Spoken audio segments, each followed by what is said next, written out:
Граѓански револт низ скопските улици и анкетите покажуваат дека над 70% не ги прифаќаат компромисните решенија од Париз и Брисел. Повикот на Макрон е на место. Тој вели: придружите ни се, засолнете се. Лошо е да бидеме оставени еден на еден. Македонија, Грција или Македонија, Бугарија сега. А Пасиев, што мислите, он случајно се сретна со рускиот амбасадор? Неодамна случајно изјавува за Евроазиската унија и така натаму. Макрон ни порачува: него губите јазикот и македонскиот идентитет. Втора шанса, кој знае кога. Ретки се моментите кога се создаваат шанси, тие треба да се искористат, оти потоа тие исчезнуваат. Очекувам дека македонскиот јазик ќе биде нареден официјален службен јазик во Европската унија и јас верувам дека стварно ќе е така. Дали кој може да гарантира дека Северна Македонија нема да биде изиграна и блокирана на патот кон членство во Европската унија? Нам ни треба да го премостиме тој анимозитет кон Бугарија кој постои. Нашата македонска нација се развивала и во конфронтација со бугарската. Гледате ново издание на емисијата Трилинг. Добро вечер. А ТВ магазинот го започнуваме со пораката од францускиот претседател Емануел Макрон, кој до властите во Скопје, но и до сите политички елити порачува: македонски народе, вашето достоинство никогаш нема да биде доведено во прашање. Се отвара историска можност, изборот е ваш.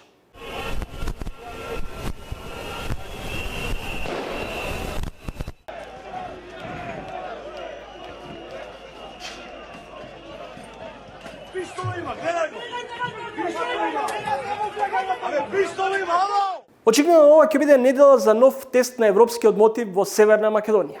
Бугарско вето, француски предлог, документ на Европската комисија.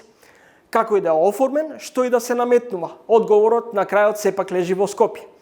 Ќе останеме ни на европскиот пат, каква е алтернативата и која ја нуди.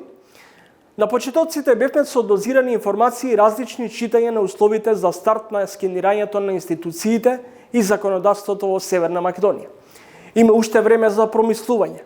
Кој може да го асимилира македонскиот народ? Кој како сака да го загрози македонскиот јазик? Каков е имунитетот на идентитетските кодови? Демонстрациите кои не се насилни може да бидат и добар европски пасош за демократските капацитети на државата и показ дека не мора да се биде апологет, без став и резон. За различните агли на актуелните настани, теми и изборот на моите соговорници во вечерашното издание на Трилинг се поранешниот македонски амбасадор и екс-министер за надворешни работи Денко Малевски, словенечката европратеничка Ирена Јовева, која токму пред 10 дена беше во Скопје, и универзитетскиот професор Јордан Шишовски, кој беше и дел од Шарената револуција. Следите Трилинг, а мој соговорник во ово издание на емисијата е поранешниот министер за надворешни работи и поранешен амбасадор Денко Малевски. Господин Малевски, македонското прашање повторно се врати во европското предворје. Дали како ригидни позиции или како шанса да се отвори македонскиот пат кон европското семејство? Ова е апсолутно шанса да тргнеме на патот на кој што бевме запрани пред 17 години, кога го добивме кандидатскиот статус. Шанса која ја создаде една од големите европски сили, тоа е Франција. Веројатно само некоја голема сила може тоа да го направи. И тоа е шанса која апсолутно не треба да се пропушти. Оти, занимавајќи се и со пракса и теоретски, со меѓународна политика, ретки се моментите кога се создаваат шанси, тие треба да се искористат, оти потоа тие исчезнуваат и треба повторно години за да нашето прашање се крене на ниво на интерес на некоја голема сила која единствено е во состојба да ја истурка работата. Како францускиот предлог, кој беше инициран веднаш, речиси само неколку месеци откако Макрон го доби вториот претседателски мандат, се претвори од предлог на официјален парез во европски предлог за кој застана речиси сите членки на Европската унија, вклучувајќи и Бугарија која рече се изјасни да, добро е решението. Дали сме ние осамени сега во оваа битка? Рамката на меѓународната политика ја држат големите сили. Тие го ја определуваат агендата и определуваат определени решенија. Кога некој проблем ќе се додели на Обединетите нации, како што тоа беше нашиот случај со Грција, тој проблем се нарекува проблем на сираци, кој никој не ги сака и никој не сака да застане зад нив. Но кога голема сила ќе застане, тоа ние треба да го препознаеме и таква шанса да искористиме. Конечно, после 25 години спор со Грција, големата сила Америка се наложи, притисна, поаѓајќи од своите безбедносни интереси визави Русија и така тргнавме. Нешто слично се случи и сега. Франција со отсуството сега веќе на Велика Британија станува задолжена не само за она што класично беше, а тоа е продлабочување на Унијата и создавање на некоја обединета Европа, туку мора да мисли сега и на проширување, на што англичаните стално инсистираа. А именно геополитиката се наметна сега како еден многу важен фактор, бидејќи со руската агресија врз Украина се сруши целиот повоен меѓународен поредок во Европа и никој нема поима што ќе се случува натаму. Доаѓаат години на неизвестност и затоа ете уште една причина зошто треба да бараме за солниште кај во Европскиот сојуз. Господин Малевски, на два наврати ја нагласувате дека не смееме да ја пропуштиме оваа шанса. Ако ја прокоцкаме оваа можност, претпоставам дека имајќи во предвид вашите позиции во моментов, ги земате и во предвид во исто време и незадоволството кај дел од домашната јавност, дека овие позиции на Франција па и на дел од членките се за нас можеби контрапродуктивни. Видите, јас зборувам како професор по меѓународна политика и како човек кој што пред 20 години ги постави темелите на таа научна дисциплина на Универзитетот Кирил и Методи. Значи, не зборувам за да се допаднам некому, не зборувам за да му се додворам некому или на народот, како што тоа мораат да го прават политичките партии. Според тоа, ја зборувам вистината, како што јас сум ја разбрал, и тоа е должност на секој интелектуалец тоа да го прави конечно, да биде некаква предходница и да објасни што всушност значи местото на една мала држава, како што е Македонија, во меѓународната политика. Шансите кои се пропуштаат, тешко се надоместуваат. Зарем не ни беше доволно 25 годишно, четврт век искуство со Грција, за да разбереме дека две балкански земји, оставени сами на себе, да ги решат своите историски теми, ќе им треба 100 години најмалку, па 30 поминаа со Грција. И дека, благодарејќи и на тоа сознание кај нашите западни пријатели, Франција меѓу другите, ние сме примени во процесот на преговори заедно со нашиот багаж. Добро, рекоа тие конечно, кршејќи едно свое познато правило, дека новите земји не треба да ги внесуваат своите проблеми во Унијата, велат добро, внесите ги и вашите проблеми, само почнете веќе еднаш да се движите напред кон Европа. Оти стагнирате, назадувате и тоа може да предизвика многу сериозни последици на Балканот. Професоре, во една од последните колумни напишавте: во меѓународните односи владеат интереси. Никој за ништо не може да даде гаранции. опозицијата категорично во овој момент вели не за францускиот предлог во вакви околности, власта вели ова е можеби најдоброто решение. Што доколку пропадне обидот да се деблокира македонскиот пат? Можни се натрешни нови меѓуетнички тензии, нови поделби. Дали ова прашање може да предизвика или има и безбедносен карактер? Оваа тема околу францускиот предлог крајно се политизира до крај. Значи, од една страна има битка да се дојде на власт, нели? Да се оцрни предлогот, дека да не речам предавство се прави на државата и тоа треба да значи демисионирање на оваа власт и доаѓање на друга, а од друга страна ја имаме власта која што гледа единствена шанса за свој голем успех токму отпочнување на преговори. Што се однесува до неотпочнувањето на преговорите и какви последици ќе има тоа по нас, навистина сите треба да се замислиме. Да сме надвор од процесот на интеграција, да сме надвор од финансиската поддршка која се добива во формирањето на една држава, да се инсистира на таква ситуација, да остане Македонија во место, тоа значи дека нашиве политичари и нашиве интелектуалци се чини последниве денови не одат во самопослуга да испазарат нешто и да видат што всушност се случува со земјата.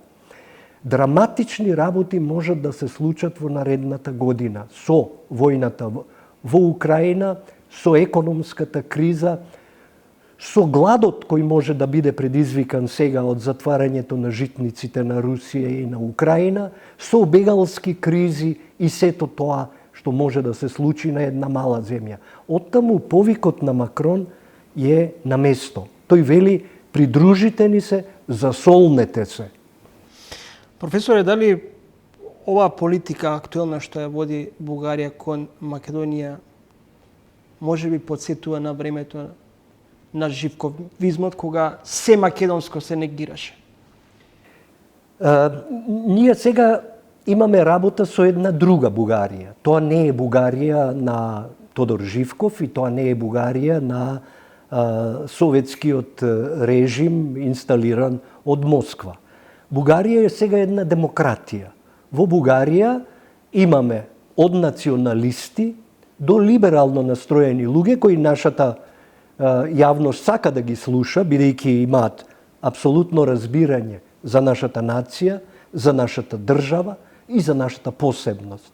Значи, треба да правиме разлика. Се разбира, доминантното чувство е се уште националистичко во Бугарија и оттаму и тој отпор. И забораваат дека во степенот во кој што бугарската политика ја прифаќа, ја признава, ја почитува нашата посебност како нација и како држава и како јазик во крајна линија, во тој степен кај нас ке се отвараат некои теми кои што сме ги закриле или покриле околу заедничката историја. Дали може би несвесно влетавме во одредени или неспремни влетавме во одредени историјско-политички прашања со Бугарија? За жал, ние не ги диктираме условите, ние сме надвор од Унијата. Бугарија реши да го употреби методот на Грција. Мислам дека ќе продолжеа со истиот метод, а именно да издействуваат максимум се што можат во еден билатерален диалог со Македонија и меѓутоа само големиот притисок на Европа, на Германија, на Франција сега во последно време направи пресврт тамо и се разбира храброто поведение на нивниот премиер Кирил Петков, кој едноставно рече ке го кренеме ветото, ке го изгласаме тоа во парламентот, мојата влада ќе падне, утре е пак нов ден, ќе видиме како ќе го создадеме тоа. Тој чин на храброст треба да се поздрави и мислам дека тоа треба да се повтори и во македонскиот парламент. Лошо е да бидеме оставени еден на еден.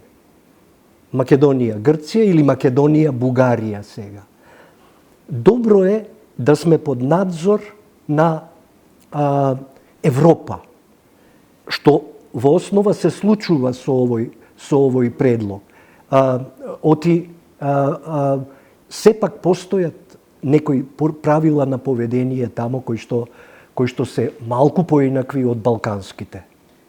Може би после решавањето на прашањето со Грција, ова е најголемиот предизвик, односно затворањето на проблемот со Бугарија.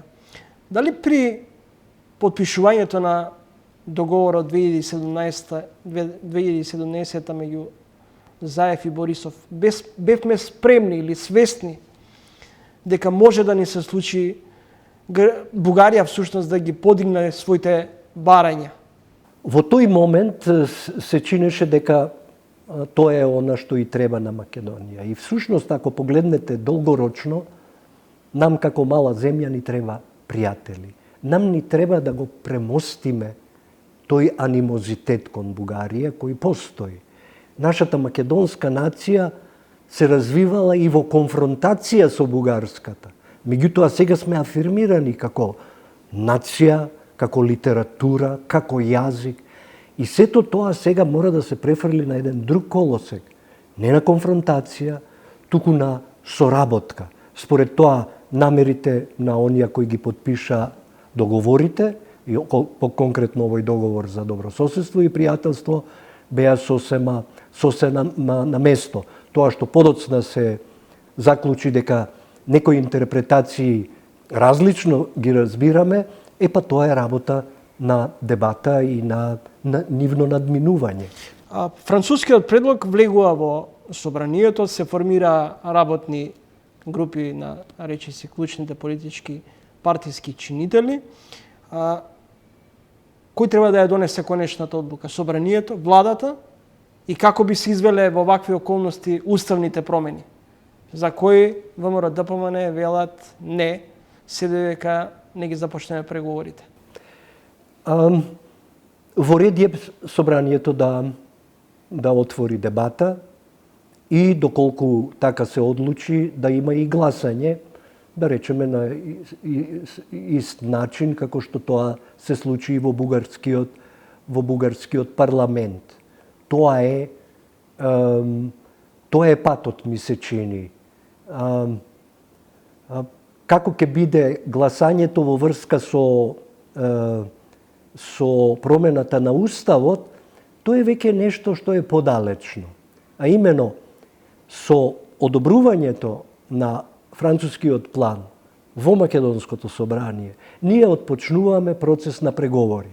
Во тој процес на преговори, првата година или 2 години се наречен е тој процес на скрининг, нели, на анализа на состојбите тука, тамо и така натаму, подготовки. Според тоа, можно е, секој ден носи нови ситуации, посебно секоја година или 2, да, од кога ќе разбереме подобро што ни се случило, што добро ни се случило, дека можеби ќе го смениме своето мислење. Инаку, никој не треба да мисли дека ние сме заробеници на некаков план. Ние сме суверена држава.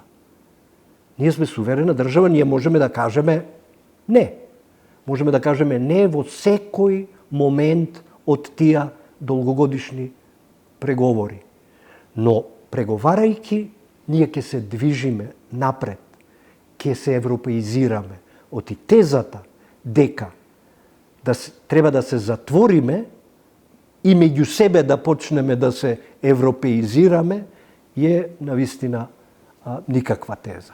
Професоре, поминавме низ голем број на премирешја, па и стравови, албанизација, србизација, елинизација. Сега актуелно или модерно е да се говори за бугаризација. Свесни ли сме што ни се случува или каде сгрешивме всушност? Па тоа зборува за недостиг на доверба.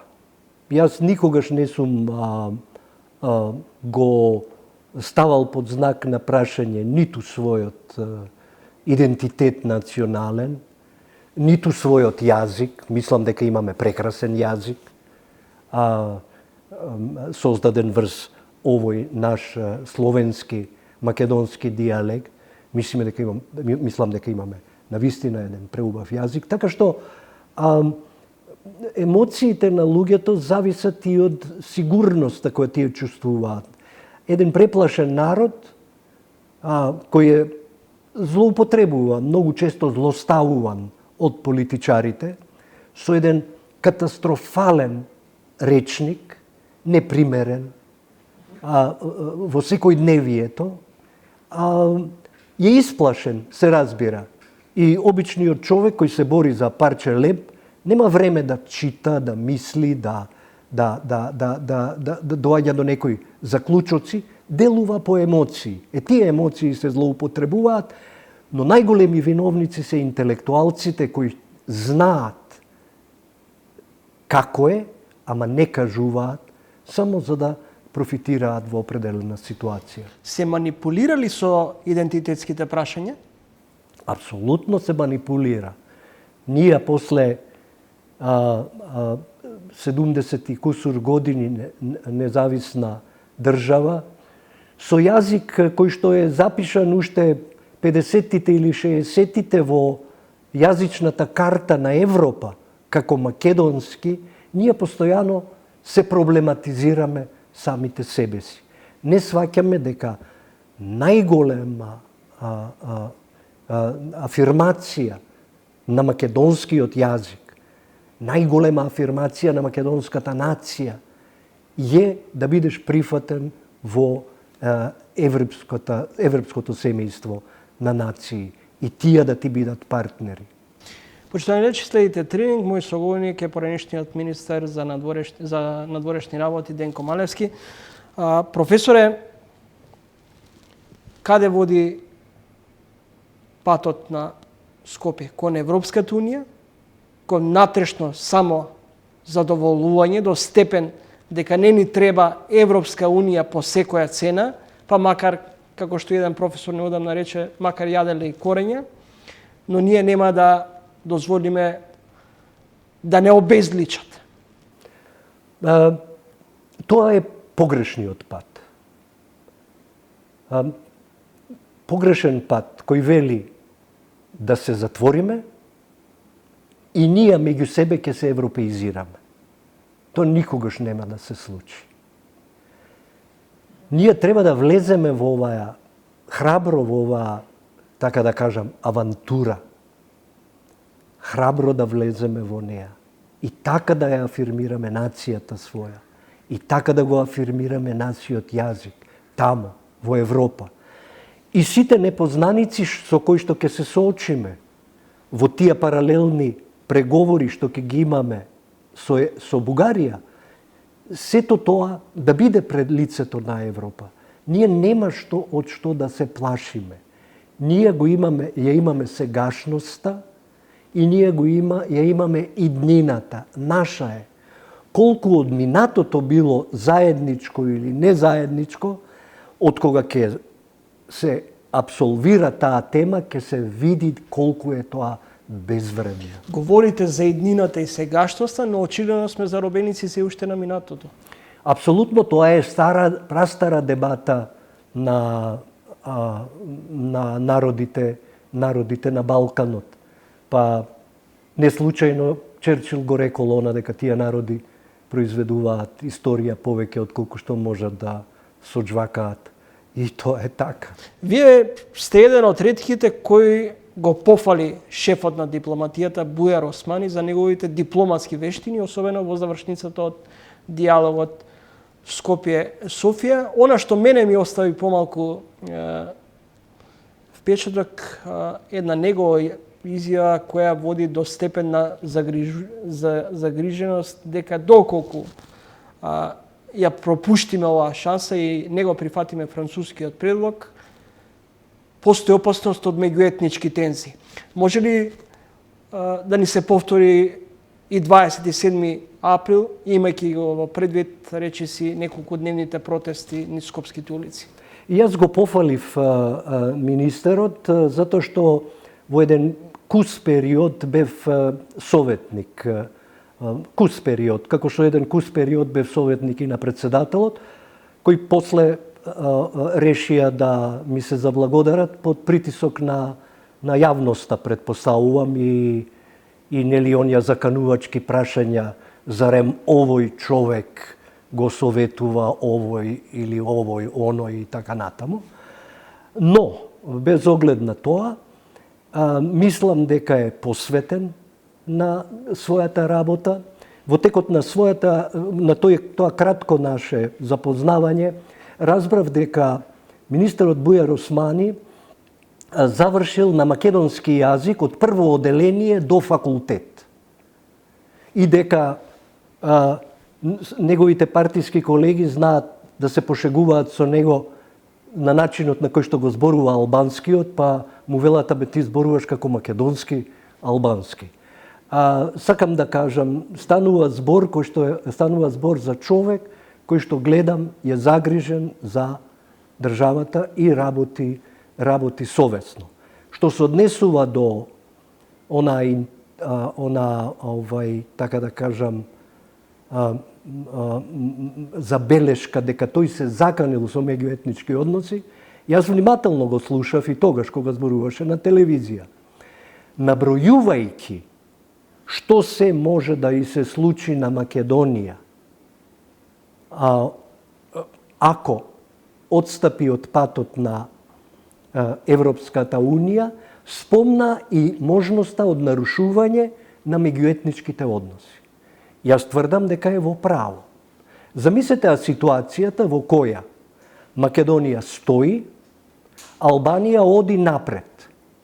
Замислете какво влијание тоа ќе има врз албанското население во Македонија, која покажува силна лојалност, барем политичарите, кон заедничката држава, но како тоа може да го смени расположението? И што ќе се случи со нашата држава?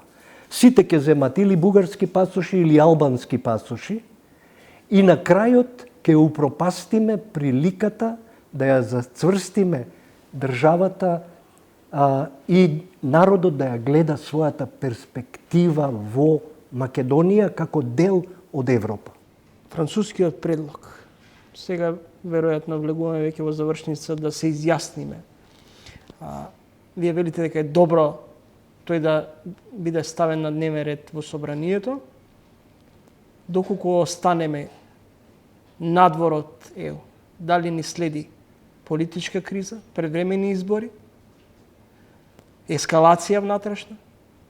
Ако одлучиме да тргнеме по патот на евроинтеграциите и почеток на преговорите, ќе го направиме најдобриот можен избор. Мислам и единствениот избор. Некни го слушав, да не беше вчера, го слушав председателот на Србија, Александар Вучич, чиј голем фан не сум јас, но кажа многу разумни зборови за Македонија. Тој рече, фатете ја шансата, зграбчете ја шансата, тргнете во преговори.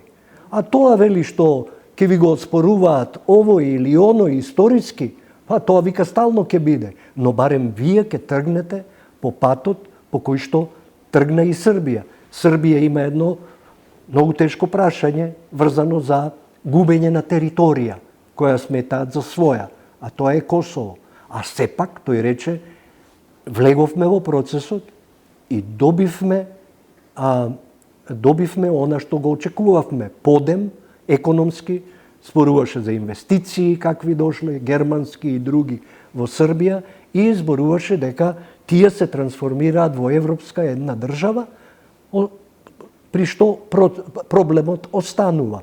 Па, нека се трансформираме ние во европска држава, побогата, просперитетна, за граѓаните да сакаат да бидат тука, а не младите луѓе да бегаат, па ќе се решава тој проблем. Не ни ставил никој нож под грло, можеме во секој момент да речеме ние не прифаќаме тоа. Но верувам дека во наредните години, во тие 10 години кои што стојат пред нас сега, во тој процес на преговори и на интеграција, доколку се покажеме на вистина на висина на задачата, бидејќи не верувам во тие многу убави зборови како ние сме најподготвени, како ние бргу ќе рипаме преку поглавја и кластери и така натаму, тоа треба многу работа. И тоа додека да се движиме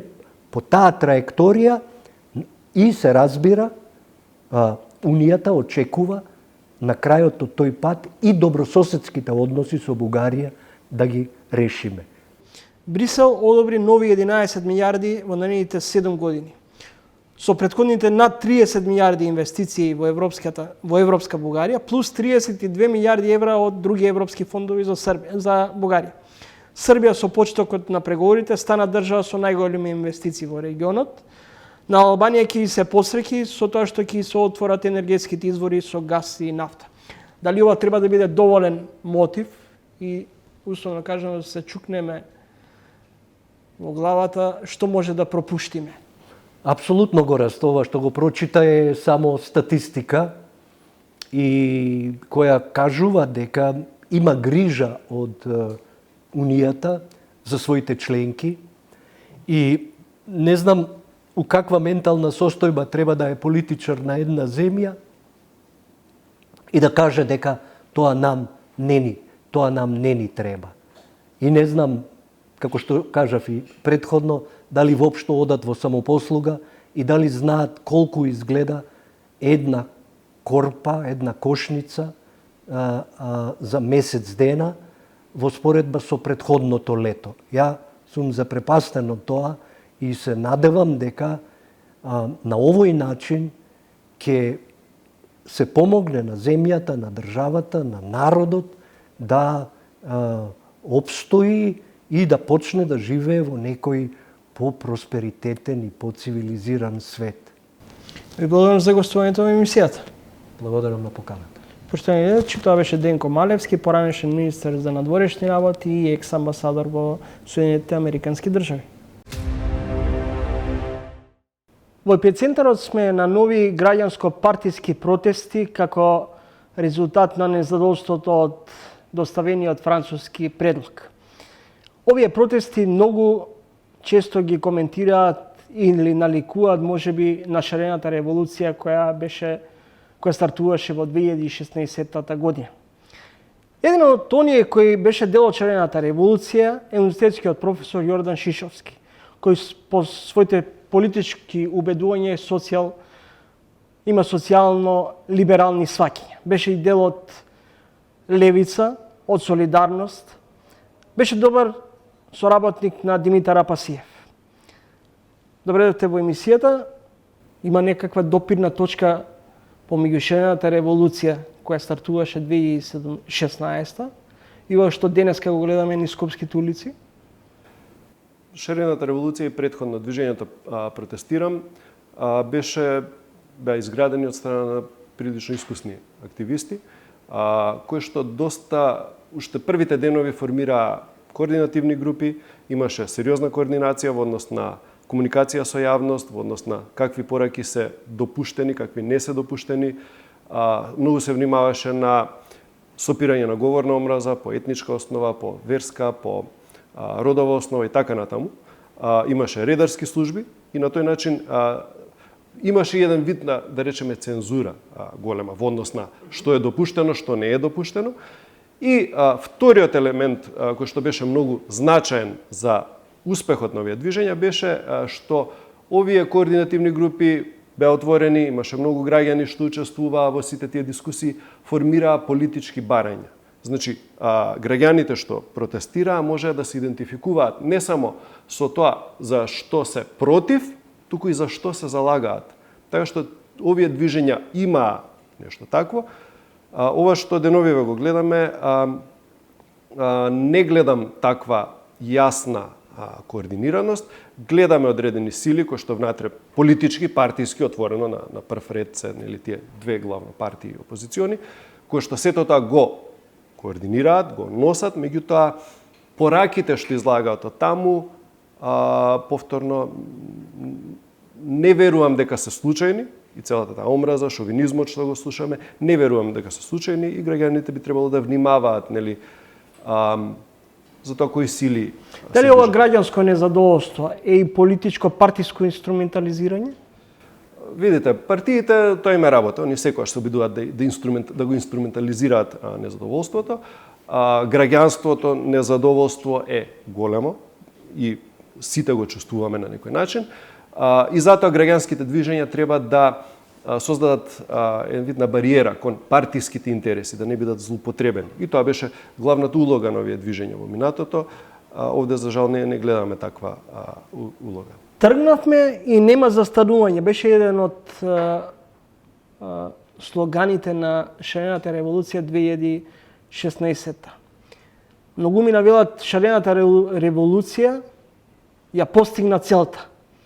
Сметате ли дека со ваквото искажување на револт и незадоволство може да се стигне до целта, а тоа е она што во моментов најчесто се бара, да не се прифати францускиот предлог? Целта, видите, може ако протестите бидат добро координирани, добро организирани и ако не се допуштат партиско, политички, па ако сакате и полициски влијанија за нивна радикализација. Значи, моето искуство на координирање и организирање на протести е дека секогаш имате провокатори кои што треба да го радикализираат движењето и да го претворат во нешто многу грдо за граѓаните да се оддалечат од него. И ги имате првен видливите провокатори, тоа е главно полицаец во цивилка или некој криминалец кој што треба да фрли камен, нели? Тоа е кога граѓаните се веќе револтирани. Но клучниот фактор во однос на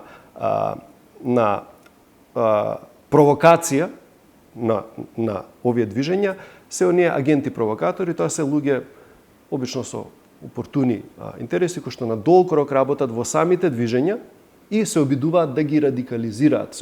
Затоа е многу битно секој движење да има многу јасна контрола на пораките што излагаат. Сите радикални пораки мора да се тргат на страна, бидејќи кога ќе излезе од контрола движењето, кога незадоволството ќе излезе од контрола, многу лесно може да се запали тој сув барут. И затоа она што го гледам, да речеме, е да се ставиме во фотелјата на Оливер Спасовски, на СДСМ.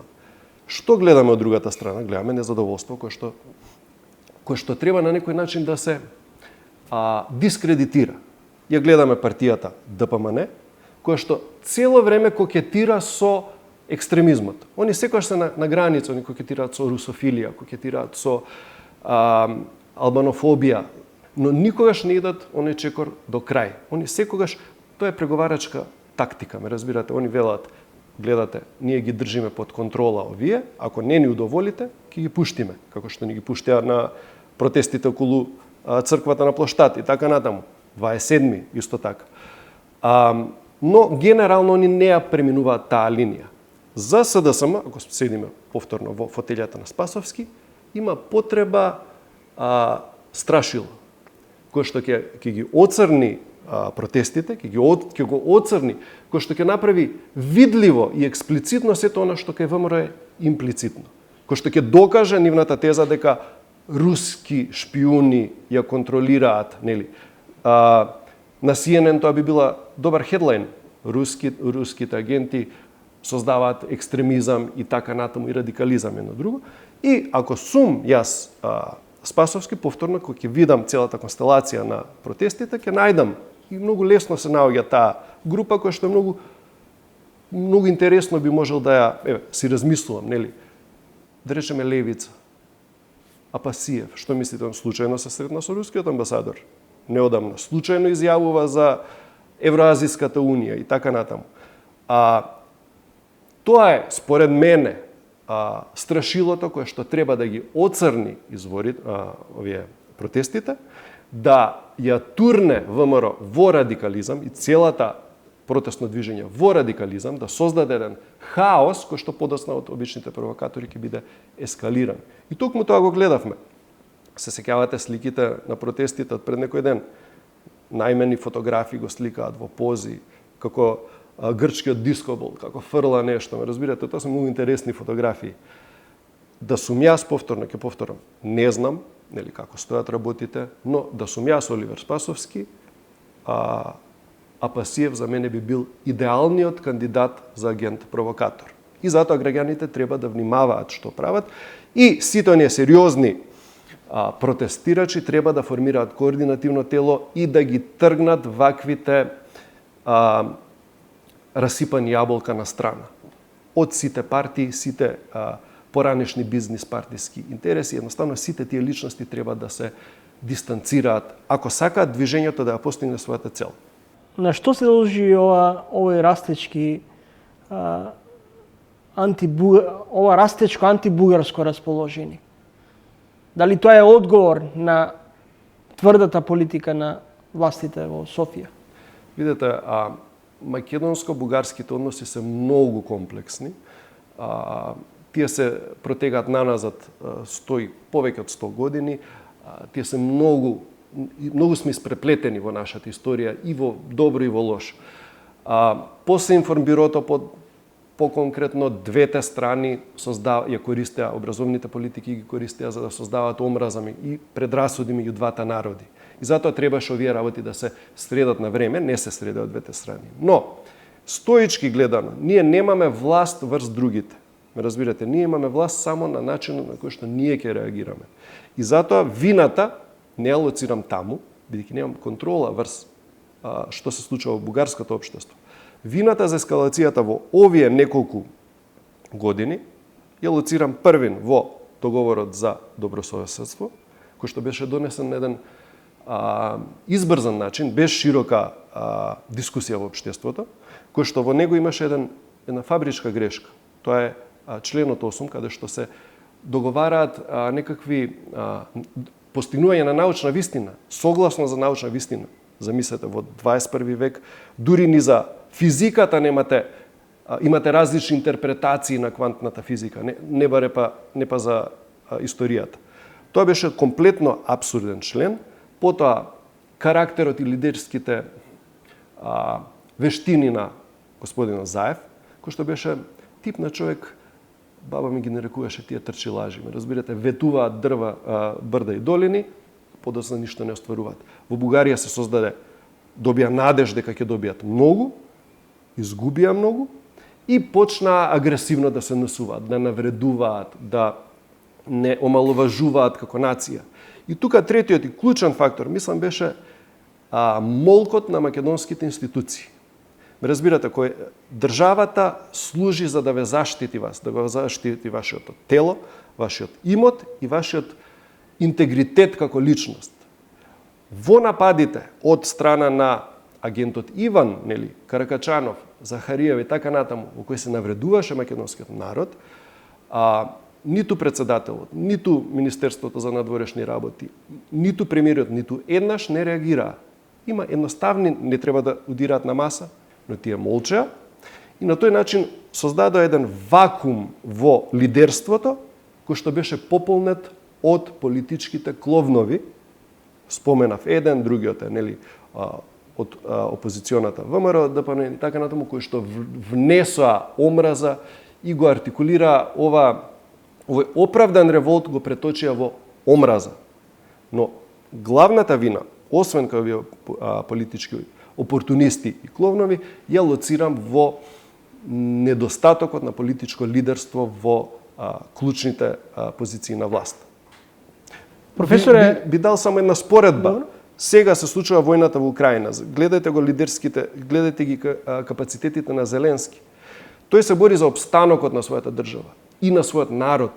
Целта на другата страна е да го заврши геноцидот што го започна Сталин, Холодоморот, И Зеленски целосно зависи од западните сојузници.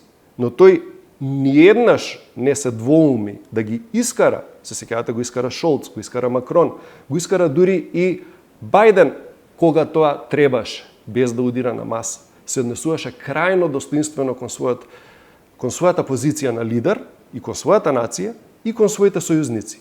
И кога имате достоинствен лидер, тогаш сте почитуван дури и од опонентите. Кога имате лидер кој што е снисходлив, кој што беше претходниот наш премиер, кој што витка кичма, да употребам негови зборови, тогаш ниту ве почитуваат сопствените луѓе, ниту ве почитуваат сојузниците, а опонентите ве презираат. Дали сме сведоци на можност од меѓумакедонска поделба или интраетнички консензус и постои ли опасност да се повтори, не дај Боже, 27 април? 27 април не беше внатре македонски судир, туку тоа беше политичка манипулација. Постојат такви можности, но генерално не треба да се плашиме од поделбите, бидејќи се бориме, се застапуваме за демократија. Во демократија има различни гледишта, понекогаш и страстите нели се разгоруваат и сето тоа е нормален дел. Демократијата не е доста немирна, ме разбирате. Затоа не треба од тоа толку да се плашиме, но треба да се плашиме од опортуните политичари кои што манипулираат и кои што туркаат во крајности. И да се тргаме од луѓето што туркаат во крајности. И на крајот, каков исход очекувате? Дали протестите ќе завршат успешно, што би значило дека Скопје, властите во Скопје би кажале не за францускиот предлог, и што доколку предлогот биде прифатен за и од власти и од опозицијата? Да. Тоа зависи од актерите политички и од граѓаните на тоа кому веруваат. Ние гледаме, за жал, дека опозицијата, клучната улога на една опозиција во една држава е да понуди алтернатива. Односно, да понуди решенија различни. Ние не гледаме друго решение, ние гледаме не. Зашто? Еве, јас сум против францускиот предлог, но прашањето што си го поставам, зашто сум, што ако не овој предлог? И тоа е улога, тоа е работа на политичарите, на институциите, да креираат план Б на крајот на краиштата. Ако се сеќавате со шарена револуција и така натаму, ние имавме барања, 10 точки, колку знаевме и умеевме, изградивме некоја алтернативна стратегија. Граѓаните што протестира, знаеа за што протестираат и против што протестираат. И протестите беа позитивни. Во таа смисла би сакал да видам граѓанско движење кое што ќе изгради еден позитивен наратив. Имаме голем број на експерти, професори така натаму што извадија големи критики кон себе ова и кои што даваат решенија алтернативни кои што треба да ги имаме на маса. Ви благодарам за гостувањето во емисијата. Благодарам за поканата. Почитувани гледачи, тоа беше универзитетскиот професор Јордан Шишовски, кој беше и дел од Червената револуција во 2016 година.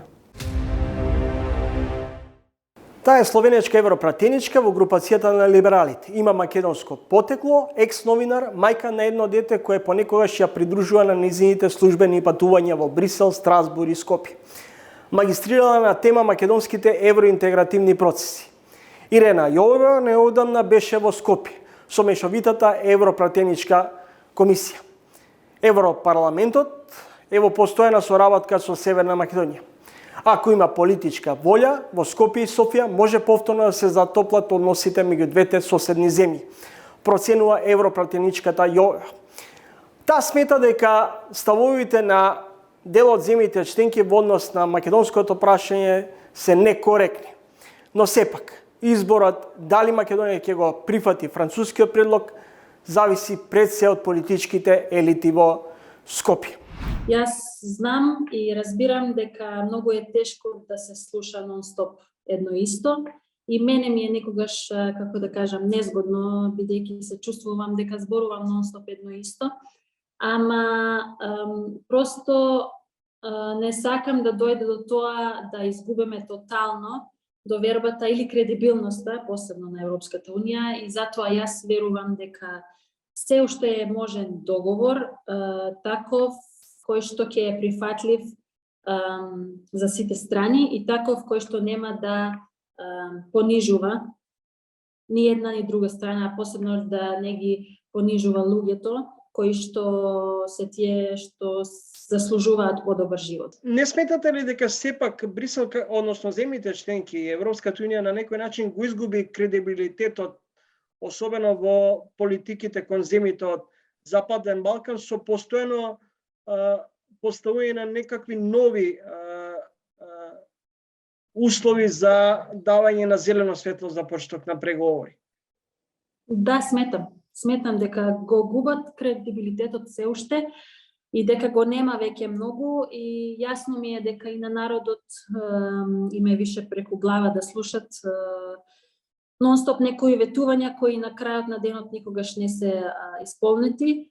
Тоа ми е јасно, но сепак мислам дека не треба да дозволиме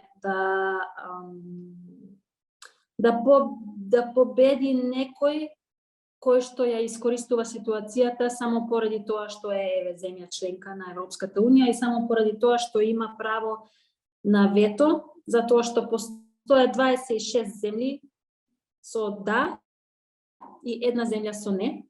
И мислам дека треба јасно и гласно да се каже дека тоа е неприфатливо и срамно и треба да се комуницира со луѓето искрено и транспарентно и треба да се седне на една маса и да се разговара и мислам дека тоа е најбитно.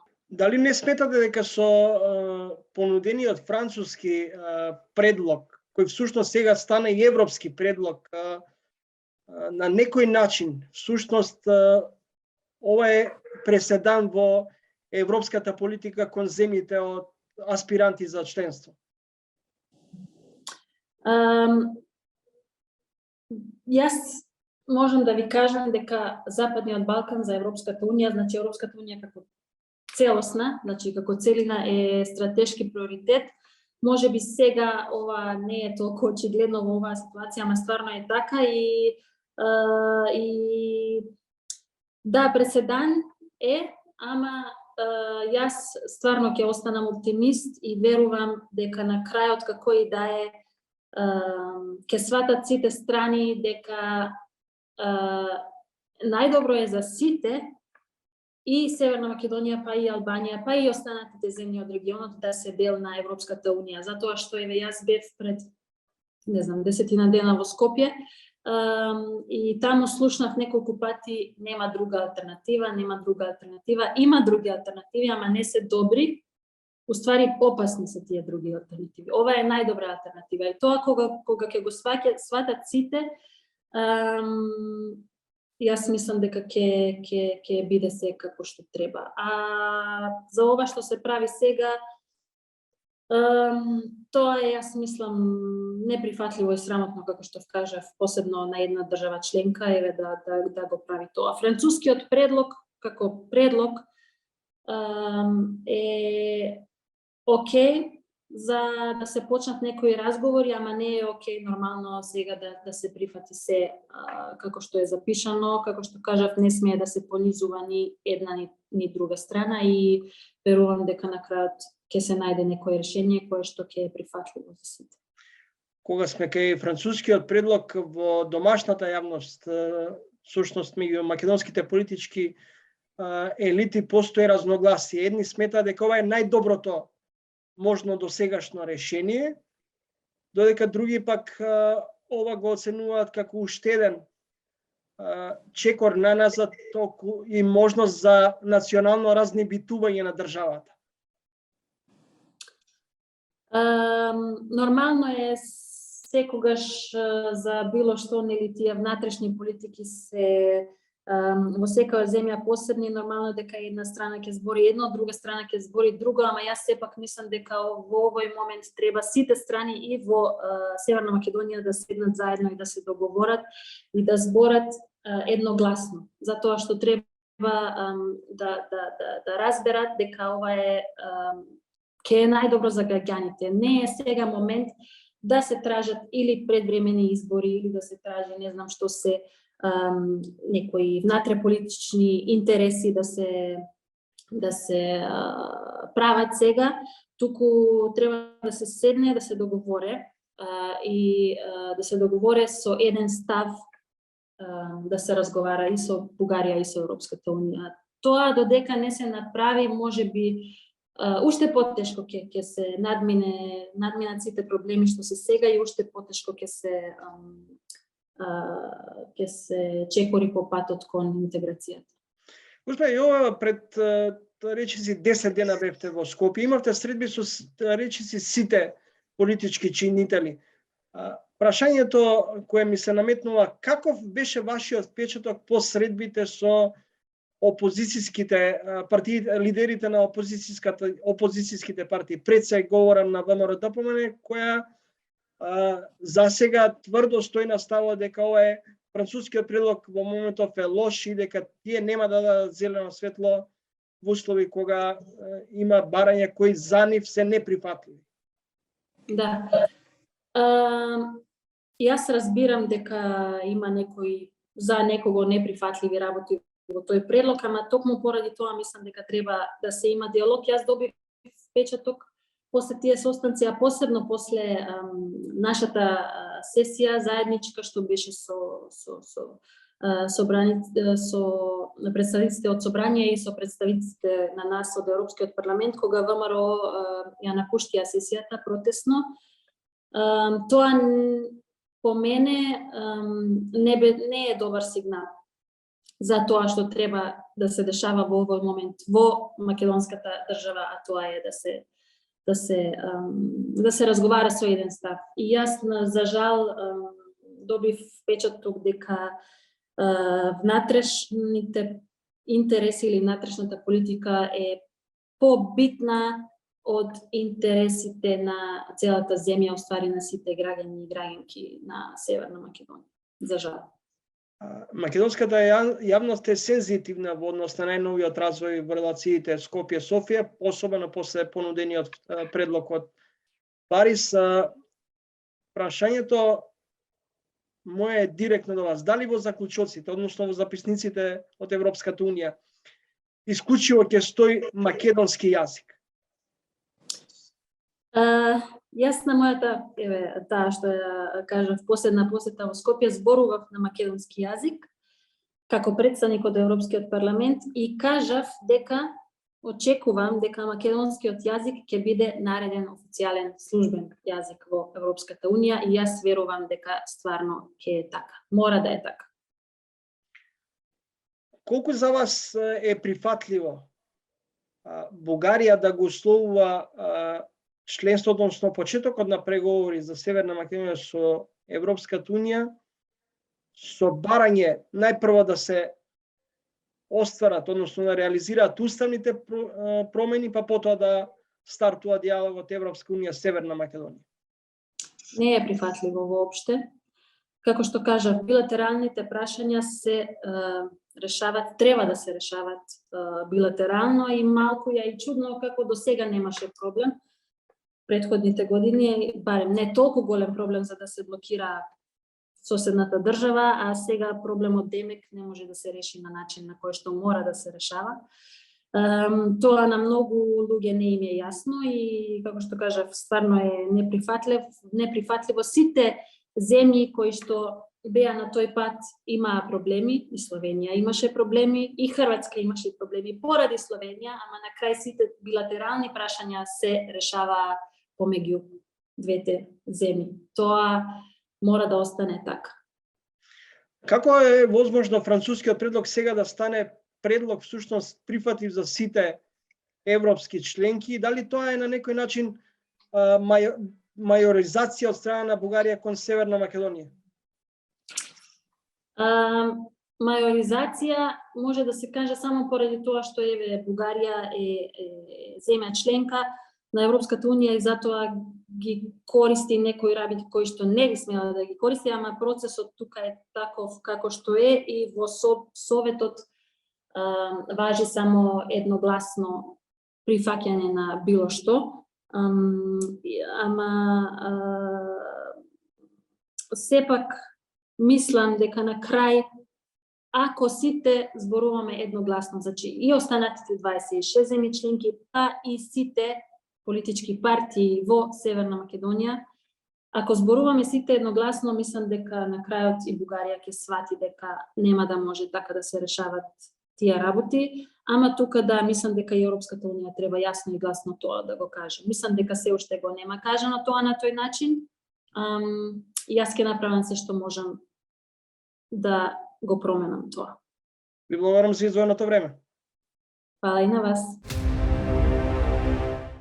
Тоа беше се за ово издание на емисијата Трилинг. Следете на идниот петок во исто време 20 часот и 45 минути. Во меѓувреме читајте на trilling.mk. Довидување.